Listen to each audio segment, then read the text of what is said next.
Hello everybody and welcome back to the third video in the third and final video in the Max to Faceshift to Max tutorial pipeline thing. And in the last video what we did was we imported this particular head mesh that we had here into Faceshift and applied our animation to it and exported it as an FBX.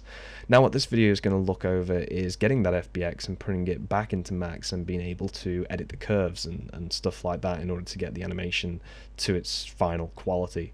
We've got our face here, and now what we're going to want to do is import the file that we made from Faceshift, which was that Faceshift face one, and we're going to want to update animation, not add an update, not add, we're going to want to update the animation. And hopefully we should see something change from the very beginning that this is added in. Yeah, so straight away you can see here that the eyes are looking off in a different direction. And if we just play through this, I'm going to change the timeline to 2000. And if we just play through this,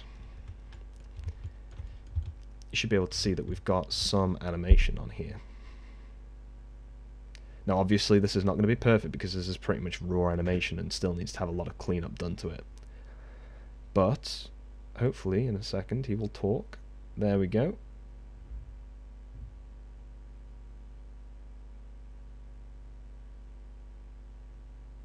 And again in a second, hopefully. You can see that he's blinking and everything and all of it's working fine. Now, you can still get some good facial expressions out of it. He's smiling there, and in a second he has a bit of a rage temper and the brows come down and he starts to sneer.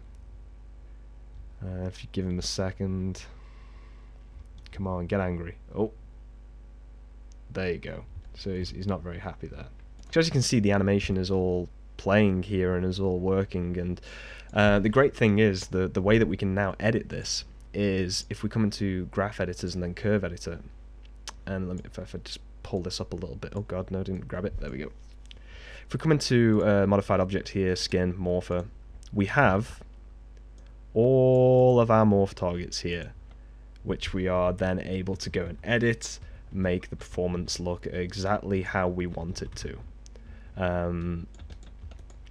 Yeah, being able to edit these in order to make, you know, get the blinking just right and get expressions just right using the morph targets that we've already got. And yeah, that is pretty much it. All of the coefficients from Faceshift are in here, and all the animation is in here. So the largest and most difficult part, honestly, of this entire pipeline is now going through this entire animation and cleaning it up to the standard which you want to use it. I will say that if you are going to use this for a game, blend shaped faces do have a larger impact file size wise, but they use less CPU memory, whereas bone driven facial rigs use more CPU memory than blend shapes, but leave a smaller footprint file size wise. So keep that into consideration if you're using it for games. If you're not using it for games and you're just using it for animation and stuff, this is fine. And hopefully this has helped someone in some way to kind of get through their own troubles with Faceshift, or you know, with Max and Maya, and trying to get this animation stuff out. I probably will do a video at some point transferring this blend shape data over into a facial rig, into any bone-based facial rig. I still need to finalize that process in order to make sure that it works. But yeah, guys, I hope this has been helpful to someone, and I hope it gives you some ideas of how you're going to do your animations.